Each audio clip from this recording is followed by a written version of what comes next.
Hey guys, this is Ms. Mo. This is still 10.1, and 10.1 we have not taken the derivative yet. We've just been working with the compound interest formula. Okay, let's do an example. It says $75,000 after maturity, 7.75% compounded continually for 6 years. What do you invest now? Okay, so I left out a bunch of the words, but this is $75,000. That's after maturity.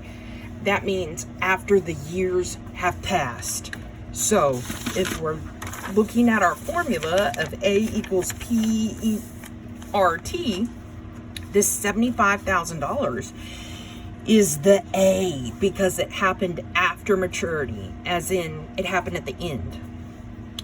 6 is your T. What do you invest now? That's your capital P. We don't know. Compounded continuously means we use the E, woohoo, and 7.75%, we gotta move that, but I think that means my R is left twice, 0.0775. Okay, so let's use our formula, A per, and we might have to do that crazy LN thing that we did a minute ago. Okay, so first, capital A is 75,000.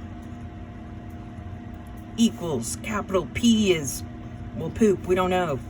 Little e is little e. R is the decimal, 0.0775 times, my time is 6 years.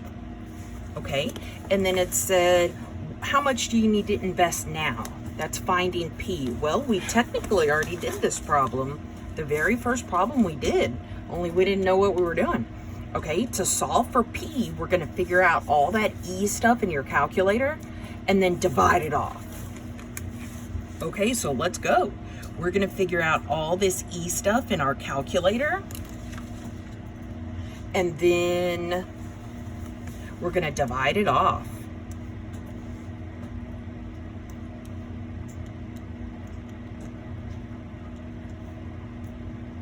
So I get 1.5, but I'm not gonna round that decimal, because if I round it now, my future answer will also be rounded, and that's called double rounding, and we don't want that to happen.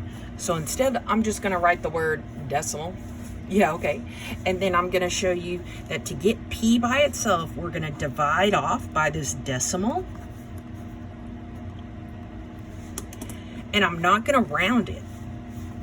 So I'm gonna take $75,000, or 75,000, and I'm gonna divide it off by this whole decimal. And either I can type in this whole decimal over again, or I can press second negative, and it pulls up ANS. That means divided by that decimal I just got.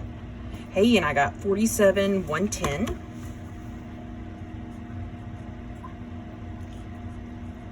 0.13 if we're rounding like money.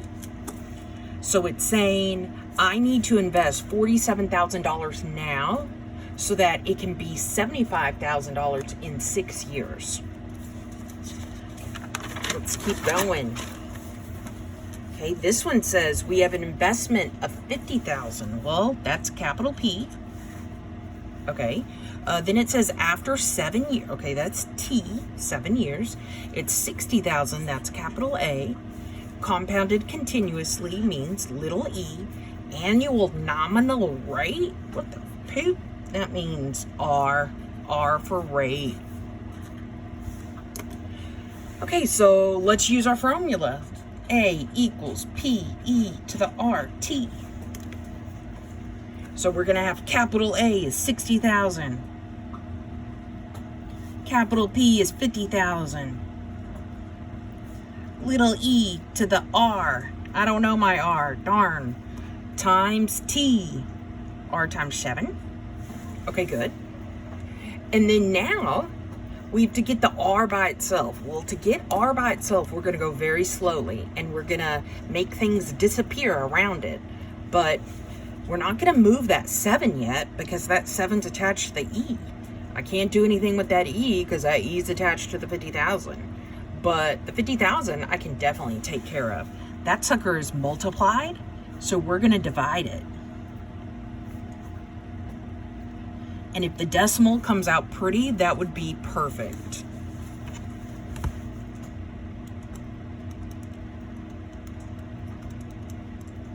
Ooh, 1.2, exciting. Okay, let's write this down. If it was a crazy decimal that took up my whole calculator, I would press math, enter, and use a fraction instead.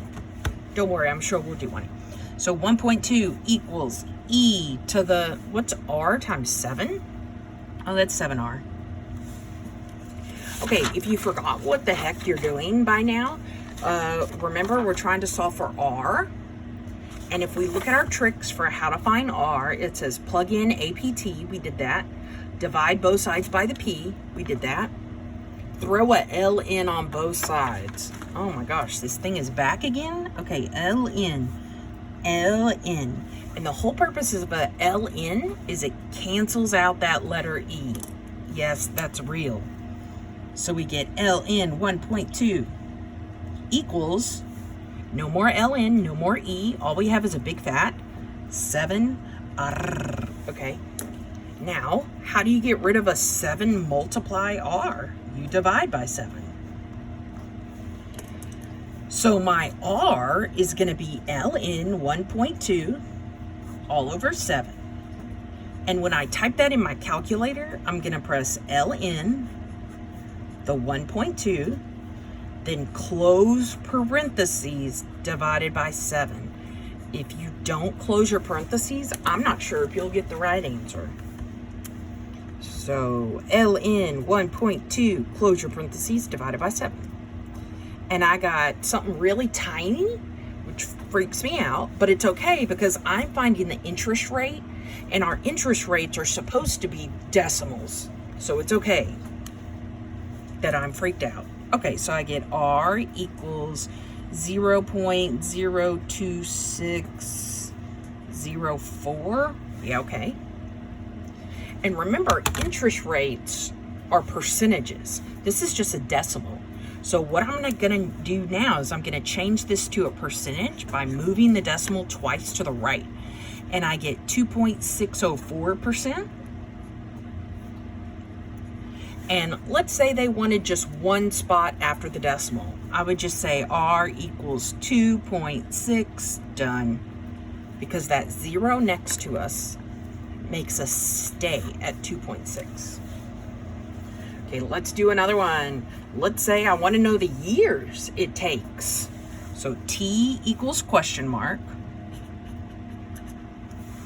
to double an investment. Okay, sure. And it's compounded continuously. That means we're going to use that letter E thing. And 4%, let's see, that's our R. But we need to move the decimal. Well, the decimal on that 4 is to the right of the 4. You can't see it, but we're going to move it twice left. So it gets us 0.04. Okay, let's look at our tricks for what this double an investment is. Okay. We're trying to find T, so let's go to finding T. Here it is. It says plug APR into the formula. If it says double the investment for A, put 2P. Okay. For doubling the principal investment. So if I want to double an investment, that means the investment is going to be P. What I start with, I plug in whatever the P is. But then the A is going to be double whatever the P is, as in 2 of the P. So if you want to double your investment, if you invest P and you double it, it means it turns into 2P, as in A is 2P, because we doubled the investment, we doubled the principal. Okay, so let's throw it in our formula. Capital A equals capital P e to the RT. And I said A is now 2P because we doubled the investment. And the investment is still the letter P. And then we have E to the R, 0.04 times T T? We don't know. And this might seem kind of awkward, but we can do this. We're going to treat it the same way we did it on this last example where I was looking for the R. I'm going to divide off by what the P is. Then I'm going to throw an L in. Then the ln cancels. Let's go for it. So I'm going to divide off by P. So just like on this last example, to get this E more by itself, we divide it off by the 50,000 to make it disappear. Well, same thing here. We're dividing off by the P to make it disappear. And when I do, on the right side, the P goes away. Huzzah. On the left, just the P's cancel, but you still have the number 2. So we have 2 equals little e to the 0.04t. Okay, now what makes an E disappear? ln. ln. So that ln and the E go away, and you get ln2 equals 0.04t. And then finish it. If I want t by itself, it's multiplying with this little baby decimal, so I'm going to divide it.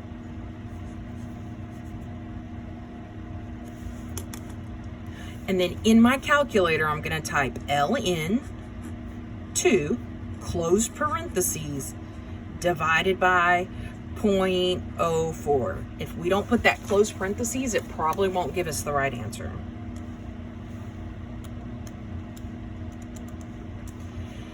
And I got something kind of big this time. I got 17.3286, whatever, equals, what letter was this for? We were looking for the letter T, so equals T.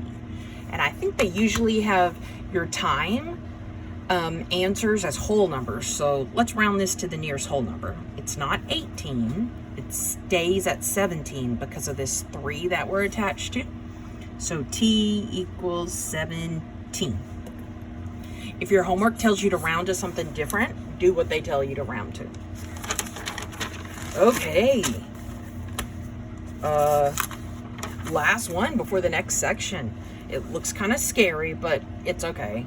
It's not that big of a deal. Okay, it says a different formula, but it looks kind of the same. I still have E and a RT, but now I got them Q's. What? Okay, so QO means the amount after 0 years. That's kind of like our investment or our principal or what I start with. Okay, the rate of decay, I gave you the decimal. It's negative point. T is the time in years, and that's what we're looking for. Q is the amount after all the T years have passed. So QO is still what we start with, and Q is what we end with. And then let's say that whatever we're talking about, I think we're talking about like carbon or something, it decays half the original amount. Half the original amount. Half. Okay, so I know my R, the T I'm looking for, but we need to figure out what this half the original amount means. Okay, well, if we look at our tricks for how to find T, it says if half the investment, that's us, even though we don't have the word investment, same thing. Half the investment for A, put, I didn't print it out right, 1/2 P for half of the principal investment. That was supposed to say 1/2.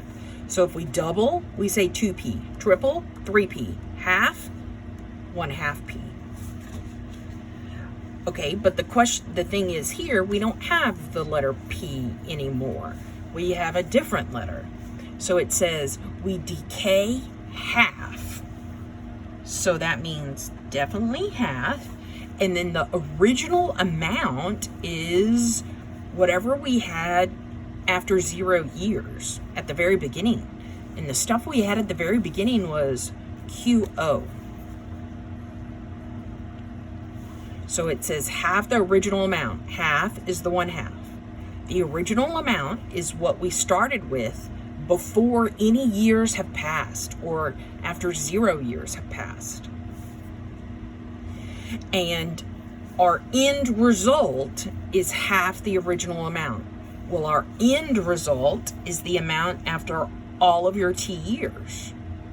So our end result of Q is going to be replaced with 1/2 QO. So let's look at this. Instead of Q, we have 1/2 QO equals the same QO e to the R. Here's the decimal. They already gave it to us. And we do not have to move the decimal again because there's not a percent sign on this. If there was a percent sign on this, I'd move my decimal like I have in the past couple problems. But this does not have a percent sign, so I do not have to move my decimal again. So that's just my R, and then my T we don't know. So this is saying that the end amount is half of the original amount because we decayed half. Okay, well, let's do this like we did the last problem. We're going to start off by trying to get the E by itself.